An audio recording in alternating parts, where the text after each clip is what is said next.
profondamente deluso, scusa. Mi hai profondamente deluso. Guarda Enrico che non tutte le suocere sono uguali, così come le mogli del resto. Senti, voglio fartela conoscere, sono sicuro che ti piacerà. Ah, e poi me la fai conoscere. Era in città perché aveva delle commissioni da fare. La vado Lascia a stare, prendere. lascia stare, lascia stare. La vado a prendere. D'ora in poi avrai una vita di ferro, te lo dico io. Ma quando mai, Enrico, dai, smettila, io sono sicuro che starò benissimo con lei, anzi, staremo benissimo tutti insieme.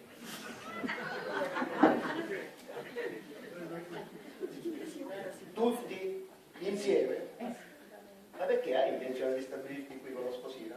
Perché no? La casa è abbastanza grande, a me fa piacere. E a me no! Enrico, Senti Enrico, non voglio essere materialista, ma ti ricordo che questa casa l'ho comprata io per regalarla a Gabriella, ma prima che vi sposaste. E allora, se la metti su questo piano andiamo via noi. No, Va no, bene? dai, ora non farò l'offeso, ti prego Enrico, lo sai che ti voglio bene. Ti chiedo solo un favore, prima di prendere qualunque decisione, conoscila.